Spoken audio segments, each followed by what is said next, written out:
right, so welcome to the deep dive. Yeah. This one's going to feel kind of like a true crime thriller. Oh, yeah. A couple who, from the outside, really seem like they had it all. Right.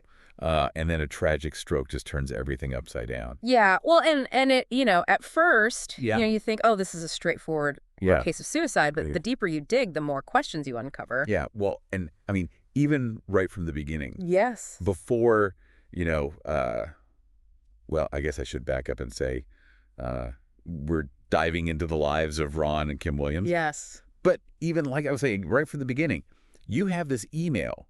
Oh, my gosh. From Ron to his trust manager. Upshell. On the day of his death. It really is. Saying that he's afraid. Yes. And that if something happens to him, to please make sure that there's an autopsy. So right away, that raises red flags for anyone who's looking at this case. Because why would you be afraid? Right. Especially if it's supposed to be, And you're at home, you should feel safe at home. Exactly. And the fact that he felt the need to put that in writing is very concerning. Well, and then, so the story really starts back in 2013 when Ron has a massive stroke. Yeah. And it leaves him quadriplegic. Wow. Can you imagine going from just a totally active, independent life to being totally reliant on other people for even just basic needs? Absolutely. Yeah, it's just devastating. And it's devastating, obviously, physically, right, but also emotionally. Yeah. And the impact that has on a person's, psyche and their outlook can be really, really hard to deal with. Right. Well, and in this case, later they determined that the stroke was a result of a medical error. Right. So there was a malpractice lawsuit. Yeah. And they ended up getting a settlement of $1.4 million. So they were set financially. Right. And you would think that would be... You would think that would be a good thing. A positive development. Right. It's interesting, though, how these seemingly unrelated events can, ripple and have these unintended consequences. Right, because the money was put into a trust for Ron's care. Yes.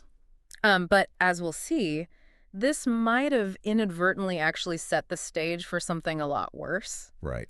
So now we have Ron who's trying to adjust to this new reality. Right. And it's around this time that things in his marriage start to kind of fall apart. Oh. It turns out that Kim was having an affair. Really? With a guy named Terry Carter. Okay. Who was a high school friend. Okay, so someone from her past. Yes. But this wasn't like a discreet affair, right? No, not at all. She was bringing him to the house while her husband, who, remember, is quadriplegic, was home. Mm. I mean, imagine... What was she thinking? The audacity. Right. It just shows a complete lack of respect for him. Right. And for his vulnerability. Yeah. I mean, was it just like a moment of weakness? Or was it something more calculated? That's the question that we have to ask ourselves. And I think, it's something that we're going to be coming back to again and again. Well, and it gets even more complicated when you think about the fact that Ron had actually threatened to divorce Kim. Oh, wow. And remember that trust fund we talked about? Yes.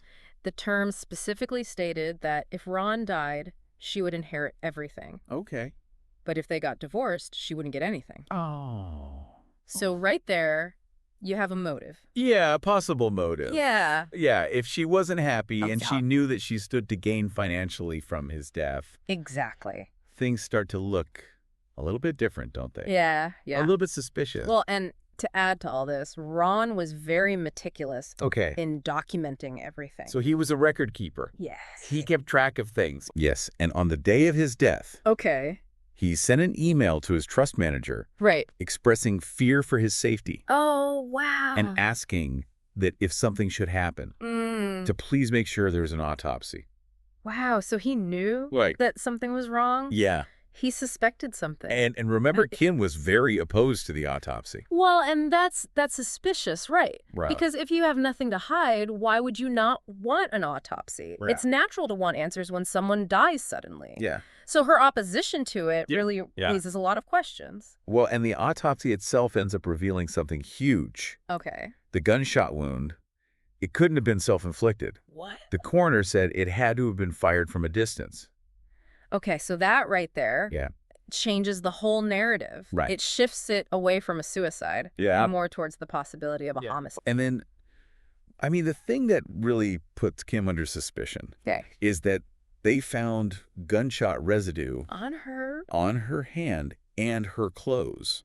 That's pretty damning. Right. That completely contradicts her claims that he took his own life. Right. And you can't just, explain that away. Right. So all of a sudden she's right there at the scene. Exactly.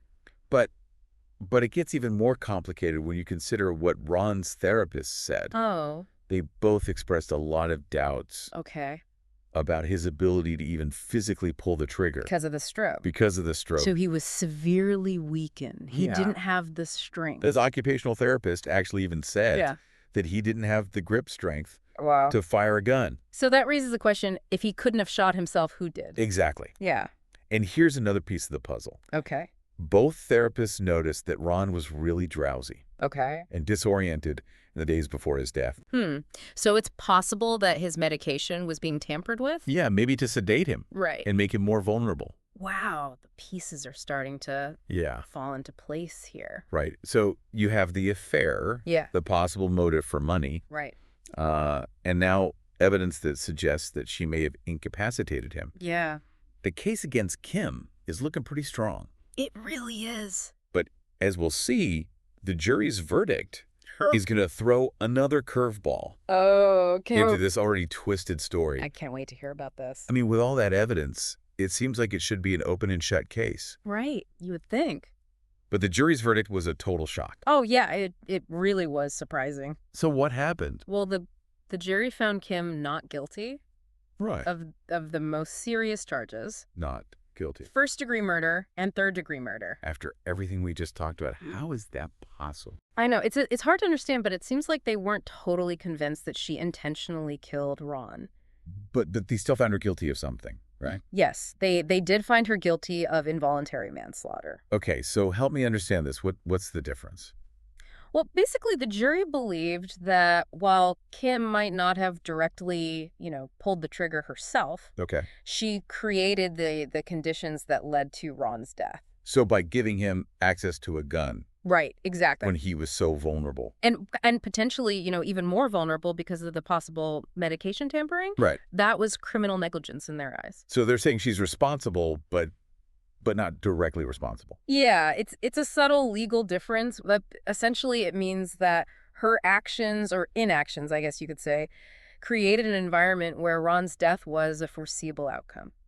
I guess so. So it's a conviction, but it still doesn't feel like justice was really served. Right, and that's a feeling a lot of people had, especially when you consider the sentence. What was the sentence? She received a sentence of time served. What does that even mean? It means she didn't spend any more time in jail. So she just walked free? Pretty much. Yeah. Yeah, she also got 3 years of probation and a $5,000 fine. A $5,000 fine? Yeah. That's it? For being responsible for someone's death? Well, yeah, a lot of people felt that it was a slap on the wrist. I mean, I would agree with that. The sentence sparked outrage and a lot of debate about, whether the legal system is really equipped to handle these kinds of cases. It doesn't seem right at all. No, it doesn't. And to add insult to injury, despite the conviction, Kim still inherited the $1.4 million from Ron's trust fund. Are you serious? I am. And to make matters even worse, she announced that she was going to marry Terry Carter. Her lover. Yeah, just a short time after the trial ended. I mean, it's hard to believe. It is. It's like she benefited from his death in every possible way. Exactly. This is one of those cases where the legal outcome and the moral implications just don't line up. Right. Legally, she did her time, but morally, it feels like she got away with murder. And that's a tough pill to swallow for a lot of people. It really is. This whole story just leaves us with so many unanswered questions. I know. Like, did she ever really love Ron? Right, or was it all about the money? Yeah, was she just waiting for a chance to start a new life with her lover? We can only speculate about her true motives. And what about Ron? Yeah, what did he know? What did he suspect? His daughter said that he had talked about, kicking Kim out, so he clearly wasn't happy. So was he really suicidal? Or was that just a convenient story for Kim? I mean, it's impossible to know now. It is. We're left with these conflicting accounts and circumstantial evidence and a verdict that just doesn't provide any real closure. No, it feels unfinished. It does, and I think beyond just the legal issues, this case raises these bigger questions about, trust betrayal and the complexities of human relationships. It's a reminder that Even when you're married and you think you know someone. Even in the closest relationships. There can be secrets. Secrets can hide. Yeah, and the truth can be really hard to find. It really can be. And sometimes, even when you do find it, it doesn't feel like enough. No, it doesn't. Yeah, it's just so sad to think about what those girls have gone through. It really is. Losing their father like that. Under such awful circumstances. And then, having to deal with their mother's role in it all. Yeah, it really highlights the impact that these kinds of events can have on families. I mean, it's not just about the people who are directly involved. Right. The trauma. And it affects everyone. It ripples outward. Yeah, and it can last for generations. Absolutely. It's a reminder, I think, that the choices we make, the secrets we keep, the things we do. Yeah, actions we take. They all have consequences. Yeah, sometimes those consequences. And they're not always, can be far-reaching. What we expect. Yeah, sometimes they're unintended. Right. So as we wrap up our deep dive here into the Ronald Williams case, I think it's good to sort of step back. Reflect a little. And think about what we've learned. So let's recap. Yeah, let's do. I mean, we started out thinking this was a pretty straightforward suicide. Right, open and shut. But as we dug deeper, we found this really intricate, complicated, kind of disturbing story. And it's interesting how, that initial impression of a loving wife caring for her disabled husband. Yeah, the perfect caretaker. Completely unraveled. And instead we found, we found an affair, a possible motive for money. Right. And ultimately a conviction. Even if it wasn't for murder. Right, for involuntary manslaughter. So, I mean, it really challenges our ideas about... It does. It really makes you think. About love, about betrayal. And that line between suicide and homicide. Yeah, how blurry it can be. And I think it also highlights the importance of, Of really investigating. Yeah, not just accepting things at face value. Right. Thinking critically. Thinking for yourself. Questioning your initial assumptions. Well, and I mean... Without Ron's email. Oh, yeah, that email was crucial. Requesting the autopsy. It really was the turning point in the case. Who knows if we would have ever known the truth? Probably not. The truth might have stayed buried. Yeah. So I think that's what makes this case so interesting. It shows that even now, even with all the information we have at our fingertips, sometimes the truth takes a little more digging. Yeah. A little more willingness to look beyond the surface. To go deeper. Exactly. And to realize that justice can take many forms. It's not always black and white. Right. There are shades of gray. It's messy. Absolutely. So, I guess the big question is, yeah, what do you think you would have done? If you were on that jury. Yeah, if you were sitting there. After hearing all the evidence. Listening to the lawyers argue. What would your verdict have been? That's a tough question. It is. It's not an easy one. And I don't know that there is a right answer. I don't think there is. But I think it's important to think about. Yeah. To consider the complexity of these situations. Because in the end, we all have to live with the choices we make. And even when the legal case is closed.